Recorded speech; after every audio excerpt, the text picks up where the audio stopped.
Hi, welcome to another episode of the Boots to Suits podcast. For our viewers and our listeners, welcome. This is our holiday edition, and so this will be the last episode prior to the new year. So before we begin, we definitely want to do things properly, just according to proper protocols, military protocol. And I just want to wish you gentlemen a happy holiday season, a happy new year as well. This will be the last episode before the new year, as I mentioned. And for all that are deployed right now, for those that have served, for those that continue to serve, and if you once always, so if your mindset is still in the game, then we certainly understand as well. So cheers to you all. That being said, I'm going to introduce our special guest. We have Master Sergeant Russell Meza in the studio today as well. And before I introduce you formally, first off, we just want to thank you for being here. Thank you for your time. My pleasure. And you'll tell us a little bit about your background in a second. But before that, I just want to reiterate, the Boots to Suits podcast is really geared to eradicate suicide. We do that through the real estate vehicle or platform, if you will. And we absolutely are committed to making the lives of our veterans and active duty and reservists and even spouses of the military make those lives better in any way we can. But we are using real estate as that vehicle. It's been good to all of us, and we're just giving back to the community as well. So, Master Meza, thank you for being here. Really appreciate your time. Thank you. Awesome. This is kind of a free flow session, gentlemen. There really is no agenda to this podcast. It really at this time is going to be kind of putting it out there. Any value we can provide our community and those that have served is why we're here today. We've all been deployed during the holiday season. We all know it sucks. No bullshit about it. And that's why we're acknowledging those that are out there deployed right now, those that are serving right now, those that have served and are still living the realities of war and what it creates. Obviously, our hats off to you. We've all been in theaters of operation, and we can absolutely understand. So, but welcome, Master Major. Thanks, Master Meza. Thank you for being here. Appreciate it. Appreciate it. Thank you for having me here. So, if you could, before we get into a little bit of the nooks and crannies of why we're here today, just a little bit about your background. When you served, a little bit about the capacity in which you served as well. I joined in 1996 and retired in 2017, so I did 21 years. In the aviation community, I started off with the Harrier jets and then moved on to the F-18s before I retired. So then I went to school, got my bachelor's degree. Nice. And at the same time, that's when I got my real estate license and decided to join the AGA team. Oh, then you went to the dark side, huh? In the real estate, yeah. I do remember Harriers very well. They were instrumental in Desert Storm, obviously, with their vertical takeoffs and landings. Just a tremendous asset to combat theaters of operation worldwide. So being a part of that outfit, how was that for you over time? It was good. You got definitely that travel and adventure from the Marine Corps. Yeah. Got to go on the Muse expeditionary units. So within the first 2 years, got to go to Spain, Italy, Greece, Israel. They ended up in Kosovo during that time frame. We had that started dropping bombs over there in, I think, 98, 99 it was. Yeah. That's the first time I ever saw it snow in the ocean. We're traveling over there, so it's good times. Just my experience over 21 years, though, just grew from being, that individual kind of just learning the ropes to having the privilege of leading. And I think that's the biggest thing in the Marine Corps or any service is just having that privilege of leading. Absolutely, right? And so, it sounds to me like over time you've seen this evolution from, going from point A. I don't know if you came in as an E1 private, DFC, Lance Corporal, what have you, but getting salty, man. Like you get salty as deployments happen. You get salty as years pass. You get salty after every firefight, whatever you want to say. I just see this maturation process where, we're used to taking orders, right? And then at some point you got these young guys looking at you, and now you're the grandfather of the Marine Corps. They're looking at you for advice. They're looking at you for protection, as well. So have you really thought about that evolution in terms of where you started and as you worked your way up the ranks to Master Sergeant, just how that progression took place and how roles and responsibilities changed? Evolution to me it was quick. It happened before I knew it. One time I'm a Lance Corporal, putting my hand to re-enlist. Corporal, putting my hand out to re-enlist at Corporal scores, and then all of a sudden, getting selected to Master Sergeant. Kind of blew my mind. Kind of didn't expect it. I did my job. I did what I had to do, what I was supposed to do. Made sure my Marines had the tools they needed necessary to make the fucking mission happen, and then move on from there. And before I knew it, I got selected. Love that. Yeah. Well, you did something right, obviously, to get to that level, and that rank is obviously shows tremendous leadership, and obviously the pros and cons, proficiency and conduct marks, obviously were squared away, man. Yeah. For those of us that got in trouble, I got in trouble. not so much. I got in trouble in the beginning, the first couple of years, but luckily it wasn't enough to truly affect me later on. Of course, no, and I say that jokingly, right? We're all squared away, but you know, I know a lot of my brothers that served and sisters that served. That there was a little bit of how do I say tumultuous times, right? Especially in combat theaters of operation, taking POWs, shit happens, right? Nothing ever goes as planned. I don't care how tough basic training is, boot camp, if you will, whether it's PI or MCRD, they can never adequately prepare you for combat theaters of operation. So I say that jokingly, but not jokingly, because I do have a lot of friends that served, a lot of brothers that served and had a lot of issues on active duty. And when it's all said and done, we're there to protect one another. We're there to protect the nation and our interest.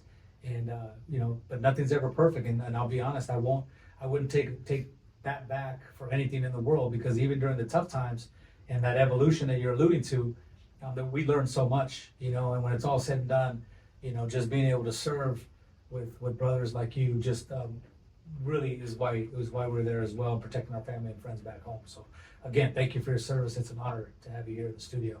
I'm gonna give up the mic a little bit and kind of open it up. As usual, we have Doc right here, James Pitts, Herbert Garcia. Let me just say U.S. Navy, U.S. Marine Corps as well. And so I want to open it up to you as well. We're, like I said, just impromptu, share stories, share whatever. And again, the ultimate goal is to really provide value to our viewers and listeners that are out there struggling. I'll be honest, there's a lot of warriors out there that are serving, that are going through a lot of crazy shit right now. And every podcast we've done, we've gotten great feedback. It's growing tremendously. So thank you for your support. And it's providing value to our viewers and listeners to help them mitigate a lot of the crazy shit that's going on there right now, whether it's the economy, jobs, it could be alcohol, it could be a bunch of things going on. To see such a positive change and to have the Boots to Suits podcast be a part of that is an honor. So thank you as well for your support. But you said with a lot of people struggling, there's definitely a lot of people with this year and the economy the way it is, us going to the end of the year with the increase of stress with the holidays and what happened to a lot of people this year. There might be a lot of service members out there feeling that pressure, and suicides do go up a little bit during this time due to that pressure. But my biggest thing is just remember your why. Your why is what's going to keep you here. And there's no, don't take a permanent solution to a temporary problem. That's great advice. And I'll tell you, you know, I'd be remiss too if in the spirit of that, I know during our last podcast, we had Luis Reyna here in the studio, and he just lost his brother to suicide. You know, and again, I don't want to, you know, bring that up, but you're right. You know, during the holiday seasons, we really need to understand our why, and the families and friends that are really relying on us to continue to lead.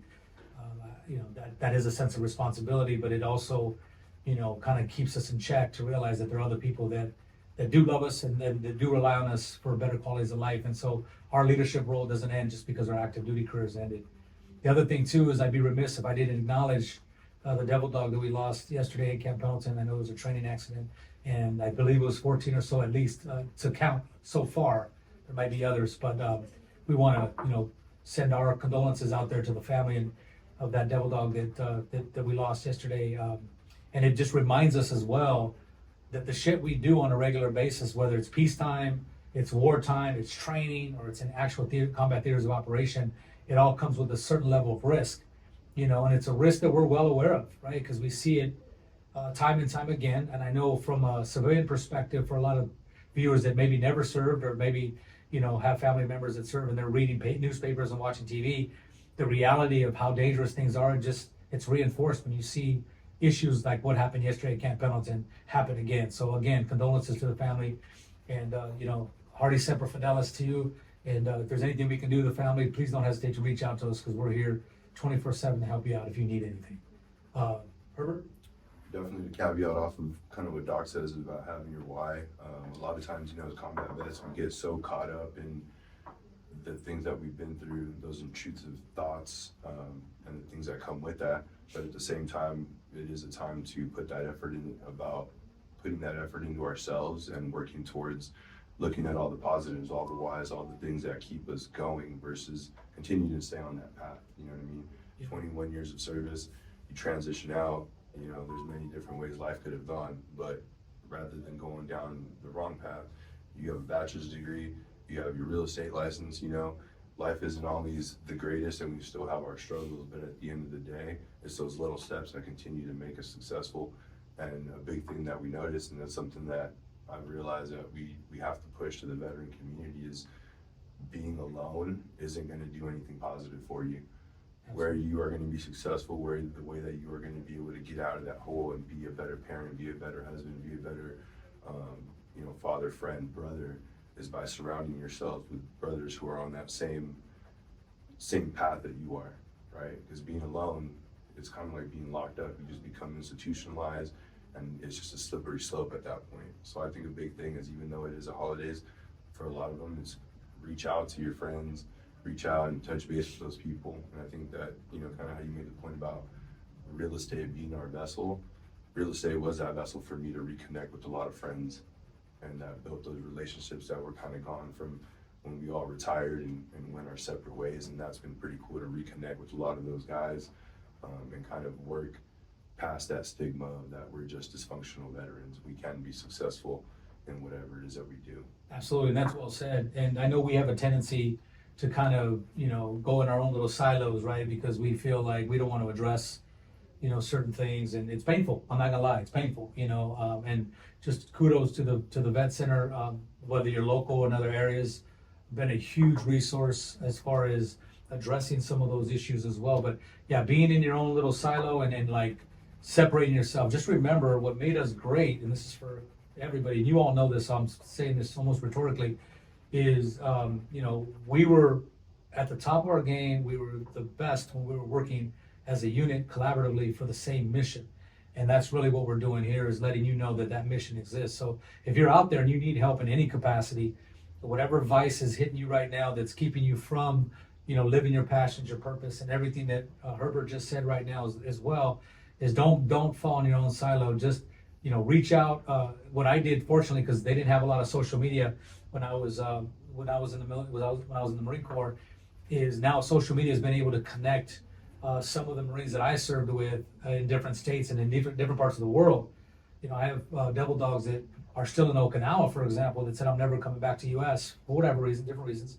I got a road dog that's out in Puerto Rico right now that I just saw, just flew in a couple weeks ago, that I got to reconnect. So kudos to Puerto Rico and all the devil dogs out there as well. But you're right. You know, being on your own silo and distancing yourself from people that love and care is not the solution. So that's well said. I appreciate you saying that, because that's something I think we all struggle with. How about yourself? Is that something that you felt a little bit as part of your life?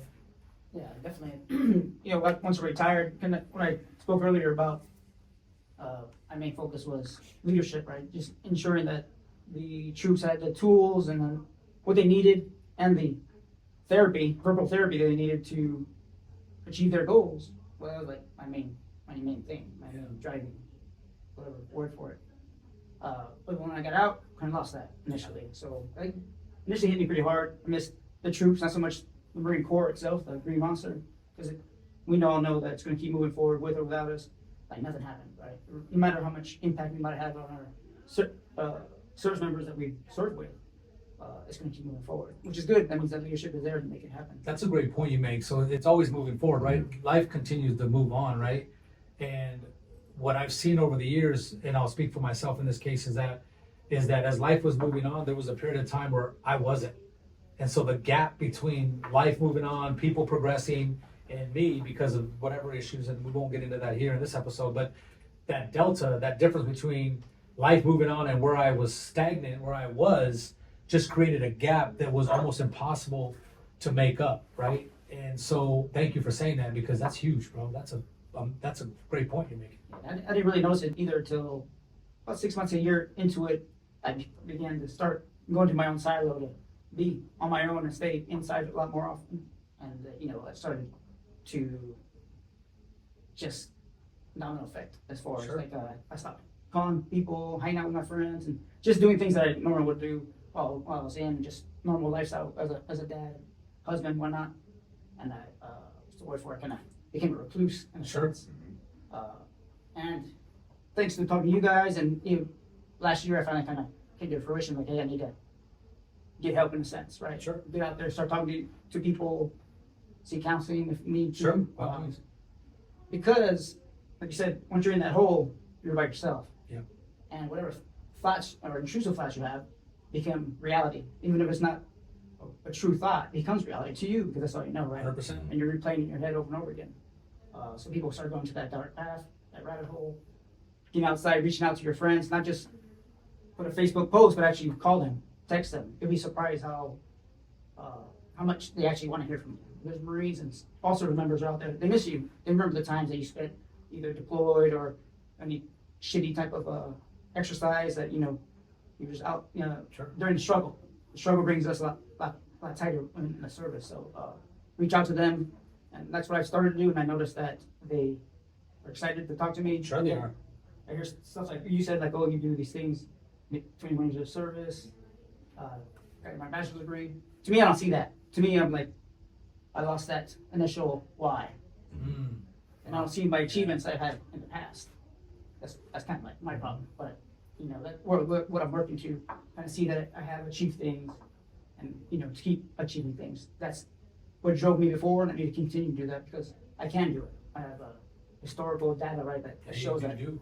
I can do it. But It's one of those where you have your degrees, you can have all the paperwork on the wall, but you have no connection with humans, Sure. right? And that's a lot of times what you're missing is you achieved all these goals, and now what do you do with it? Yeah, the right humans too, because a lot of times when you talk to somebody, we inherently are thinking they won't understand, or they'll judge, and I know we've all gotten those weird questions when somebody finds out you served, and especially if they find out you served in certain areas of the world, they ask the craziest questions, and it just further distances you from wanting to talk about it, and like you said, you're digging a little bit of a deeper hole.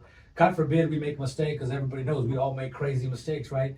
And we start to feel like, man, I just dug a hole too deep, I just can't get out of this. And I think that's where we start to see the alternatives that we see with suicide and other things like that, which I'm gonna challenge, and I'm gonna make a challenge right now, is all of us, and I'm saying in this room, but I'm also talking to the viewers and listeners, I challenge you during this holiday season to reach out to somebody that you served with that you have not talked to in any period of time. I don't care if you haven't talked to them in a month or you haven't talked to them in 30 years, because there's, oh shoot, I almost said 30, it's probably 35 for me. But I'm gonna tell you, let's reach out, okay? I did that recently, and to your point, Master Sergeant, is I reached out and I said to my brother on Facebook, I said, hey, I apologize, I've been terrible at keeping in touch. He picked up the phone, called me, and we had a 2-hour conversation. It was like no time had passed. It was unbelievable. And of course, naturally, the first thing I think is, I should have done this a long time ago. So don't have that regret, but I'm gonna make a challenge right now to all of us here in this room, in this studio, and all of you out there right now watching or listening. Reach out to somebody that you serve with, because I'm gonna tell you what, there might be a huge possibility that they might need your help right now, and you might be able to make a difference. You just never know where people are in their lives right now. Are we cool with that challenge? Little small mission? Mm-hmm. Yeah. Good with that? I mean, because to your point, right? You reach out, next thing you know, you're reconnecting in the value that you provide to that person. So recently I reached out, I did exactly, so I practiced what I preach. I reached out to a devil dog that I served with, and come to find out, he's dealing with all kinds of stuff. Never got a VA rating, disability rating, despite multiple injuries, including PTSD. And he has an older father he's taking care of who also served. And so in a matter of probably 2-3 months, not only did he initiated his own help, right, with the vet center and all that, but he was also able to help his 90-year-old father get at-home care, because that's a program he was unaware of. So there was a peripheral benefit that he didn't even know existed. I didn't even know existed, because the VA now is helping his father, which is helping my buddy address some of the issues that he has going on. So you just never know what the domino effect would be. I think you hit it in the head when you were talking about being alone, and I think this needs to go out to the loved ones, because a lot of us aren't really going to talk to our loved ones about what we did overseas, right? Because it's harder for us to explain it to them and make them explain it in a way that they would understand it than it'd be for me to go talk to one of you that I can just say what I need to say and you understand it fluently, like it's a different language, right? And I see that comes to be a lot of problems with a lot of households, because the spouses want to know, but we were really locked up and we really don't talk about it at home, you know what I mean? And it's not because we don't love them, it's just because they don't understand. And for me personally, I'm more worried about how you would interpret it, because you didn't know how it was in that time. or the things that we were going through or dealing with in that time that I might leave out of the story. You know what I mean? Compared to talking to one of you guys who served in the same theater, you guys totally understand. If I was like, this is what we had to do, this is what we had to do, and there's no questions asked, you know? 100%, yeah. And so, I think what needs to be understood to that point is that all of us enlisted at a very young age, right? So when you look at the indoctrination from going from a civilian, mostly a teenage civilian, if you will, or maybe young adult civilian, through the breaking down and building up period that they call boot camp or basic training, anybody that graduates from that institution walks, talks, thinks alike, right? So it literally reprograms you, right? So, you and I, we could, not know each other. We run into each other at a supermarket. We talk the same jargon. We use the same acronyms. We can hey, so where were you? Oh man, I was in Okinawa, or I was in Iraq, or what have you. Whereas, some of the civilians, including family, to your point, there's an inherent gap that is a little bit uncomfortable, because for us to share that with our family means that we have to uncover some of the painful stuff that happened, and it's a little difficult to do, to voluntarily open up some of those old wounds in the spirit of wanting our family to understand, right? So especially through the holiday season, because that's why we're here today. Again, another challenge, if you will, is, without putting it all out there, again, I'm just saying, let's do something that would make our families feel a little bit closer to us, because I know a lot of us have been disconnected over the years. What do y'all think about that? Mhm. Is that fair, or is that asking too much? I think it's fair. Fair enough. I think that's something that will really make the holiday season even better. Again, and not worrying about gifts, and the economies, as we know, is in shit right now, and price points are up in every area. Hopefully, it gets better in 2024. But right now, we're in 2023, so everything is still very expensive. But instead of all these crazy gifts and all this other, the $100 robots and stuff, when the kids, all they end up doing is playing with the boxes that the robots came in, right? Instead of all that, let's make a challenge to just really connect with our family and friends at this time, and also some of the brothers and sisters that we served with as well, because I think they'd be happy to hear from us. Yeah, like what you said, if you are definitely out there struggling and you feel like you have no one to talk to, if you reach out to someone that you serve with everyone has a contact with someone that they serve with, I guarantee you they will not turn you away and they will help you out. 100%, man. But it's just, what do you think it is? Is it bravado? Is it just us not wanting to take the first step? Or what do you think? Pride and ego. Yeah, okay.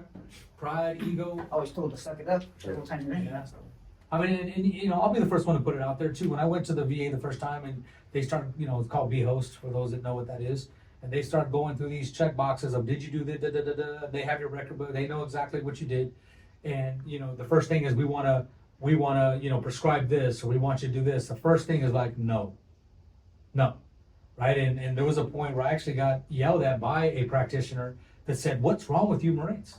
Like, you guys do not want help. Like, and she was frustrated because I guess it had happened a lot. And she had, talked about prescriptions, which I'm not a huge fan of unless you really need it, right? 100%. But really that counseling component of addressing some of those painful points. But her conclusion was that there's just, Marines in general just do not want to, for whatever reason, pride, like you said, ego or whatever, we just don't want to put ourselves out there, because we were taught to suck it up, right? I was taught that if we were able to have emotions, we would have been issued emotions, right? Because it's mission, right? Well, I'm here to tell everyone out there that has served in all branches of the military, and again, there's special forces units, you got DOC, and you got CBs, you got other veterans that have served in combat theaters of operation. I'm here to tell you right now that it's okay to open up, and it's okay to share some of those painful things if it's going to help you take several steps forward. Okay, and that was something that's super difficult. And like I said, I had a practitioner from the VA yell and say, "What's wrong with you Marines? You guys never want." And she literally just went on and on and on and on, because she gets so many no's, right? Where I think now we're at a time where it's okay to talk about certain things and feelings if it's going to help enhance your life and make things better. Would you agree or disagree? Definitely. Yeah. I would also say that sometimes they'll bottle things in. We bottle things in because we don't. A lot of that stuff is negative. There's nothing nice about it. So for us to share something that it took our moral compass getting rocked and reprogrammed. So for me to explain that to a wife, a family member who hasn't been through that and their moral compass has never been shook, they're not going to understand that language. Sure. We understand it. We understand what it felt like. We understand all those things. So a lot of times if we're able to just kind of bridge that gap, which is very hard because for so long you're told to suck it up. And now we're getting on a camera and saying, hey, big dog, call your brother and tell him, hey, dude, I'm struggling. Great point. Right? That's a hard pill to swallow. It's a hard move. It's also hard when you're sitting here on social media, seeing your buddy that you were in the same place in combat with, doing great things in life, and you're struggling. So how are you going to call that dude? And now you feel like, you know what I'm That's a saying? great point, man. How is he doing so good? You don't understand that he's also struggling. He might be doing good. It looks like he's doing good, but at the end of the day, he's probably struggling just as much as you are. But you're so focused on the Instagram post or Facebook or whatever. I think sometimes it's just taking that first step. For me, like I said, it was real estate, having to reach out and reconnect with people and getting in touch with people. And that was, for me, kind of what drove me to have to take that first step, you know. But what I would say is that regardless where you are, regardless what you're going through, is to take that first step and just reach out and see where it goes, because that's what it's going to take for you to start that first step on your road to recovery. That's a great point. So I heard it probably, you know, best said by a vet center counselor as well, that said the veterans you think that have it most put together are the ones that he sees commit suicide more often, right? Because they're so good at masking, right, their emotions and the things that they went through, that it isn't until something crazy happens or you know, detrimental happens that you're like, man, what was that guy going through? Like I didn't realize that they were going through that, because they're always Because so nobody checks up on them Nobody because checks. they're doing good. there it is, right? And I'm gonna tell you right now, a lot of times it's because I'll say it this way, I guess, is that we go on to our next mission, right? So the mission is to, you know, to reacclimate yourself to civilian life. It's to go to college, as you did, Master. It's to have a better life for your family, and you just go. And so from an outside perspective, they see this hard charge of just working their way through upward mobility in life and in society and a good job, and they're the CEO of a company and all this other stuff, not knowing the reality of what's going on with that person's life when they're alone, when the dust settles, when there is no to-do list, no checklist that they're focused on.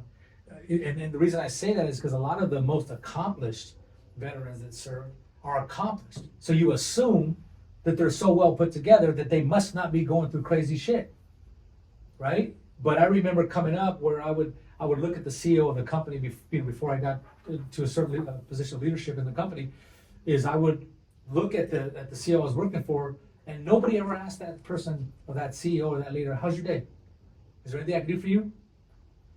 Come to find out, something bad happened to that CEO, and you're like, I never knew, because they were always so put together. Well, it might be that they're put together because they were fixated on keeping their mind off all the crazy shit, so they put a checklist of things together, and before you knew it, they achieved a certain level of success, but it came with a price. Because they never addressed these other issues. Or they're just running away from their demons. Running away from their demons, right? And by the way, everybody has, just so you know. So if you feel like you're the only one that's going through, I would venture to say there really is nothing anymore that anybody could go through or experience that someone else hasn't already been through. But we make those assumptions. Again, we go back to that silo that I alluded to a few moments ago. So going back to that challenge, I think reaching out to somebody to say, just thinking about you, brother, I know this is uncomfortable, I haven't talked to you in a long time, I miss you. Thank you for everything you did for me, and I did for you, and I just want to reconnect. I know it might be difficult, but I think it's something that needs to happen. And I'm going to be bold enough to say it. I think it means a lot to that person, because as a service member, I think when we have that buddy or that person we led, at least for me, I wonder sometimes, like, oh, did I have an impact on that individual? I mean, positive impact. Was I that bad leader? Did I lead them astray, or did I give them at least some seeds planted there to help them become the person they want to be later on in the future? I mean, like, to be a positive impact, that was my main thing. So to me, sometimes that will get in my head, and receiving those phone calls, or receiving that text, like, thank you, whatever, it means a lot. Yeah, you received, first off, there's no question that you have made an amazing impact on the lives of the troops that you led. There's no doubt, the Marines you led, there's no doubt about that. Or do you get that sometimes? Sometimes, now that I'm starting to reach out to people, because you gotta remember too, the ones that are still active duty, they're busy. Oh, yeah. So they're probably not gonna reach out to you because they're prepping for deployment, they're going to an exercise, or traveling, they're doing a lot of different things. So it's good to, if they're still active, reach out to them and they'll tell you, they'll be more than welcome to share with you things like that. But I have received a couple from other retired veterans as well, Yeah. which made an impact for me when I had a senior guy, my gunny, when I was a staff sergeant, whatever, gave me some. So what year did you EAS? 2017. So 17, so what is that? That's, 6 years ago, roughly, almost 7? So now some of the younger troops that you led now are getting to either higher ranks or close to retirement, Some if not retirement. And that's when you start to feel a little salty, a little older, right? Little. A lot of bit. Some of my privates and PFCs are gunnies now. Hell yeah, that's crazy. Yeah, it's wild. Yeah, and it's funny too, because you never know who's gonna stay in, who's gonna get out. You never know who's gonna be a hard charge and who's gonna be lazy. You just never know. There's just such an eclectic mix of personalities, and you bring it all together in this melting pot, and it's a trip, man. It's like the shyest recruit ends up being the hardest charging Marine in combat. It's crazy just to see how that works. But I can only imagine you probably received a few thank yous and, hey, Master Sergeant, appreciate all you did. I'm a gunny now, or I'm a top, or a sergeant major, or what have you. And it's I have a small heart attack in it. I'm like, what? you're like, damn, where am I now? Oh, dang. Yeah, because I see you grew this out, man. I Yeah, see that. a little Looks bit, good. yeah. All right. I shaved off in January. Okay. You gonna shave it up? What's the deal with that? My wife doesn't like it, but yeah, obviously I haven't paid attention to that yet. Okay. So in January, I think I just cut it off to start the new year. Happy wife's a happy life, brother. That's what I hear. Yeah, let her shave it for you. That'd be awesome, man. Love that. Anything else you gentlemen want to address? Because I know we've talked about a lot today, and hopefully, again, to our viewers and listeners, you're getting some value from this. And just a summation, don't stand in your own silo. And again, a little hypocritical because I did it, and I think we've all done it. But if we get to a point in life where we realize we still need each other, and we were never better as when we were together with the same mission and same focus. But any final thoughts, Jim? Happy holidays, stay frosty. Stay frosty. Yeah, keep moving forward. Take action. This is our journey to figure out. So figure it out. Forward! Forward, march. I get Tourette's every once in a while. One final hearty cheers. Hey, to Chesty Puller and the rest out there. Appreciate it. Hoorah.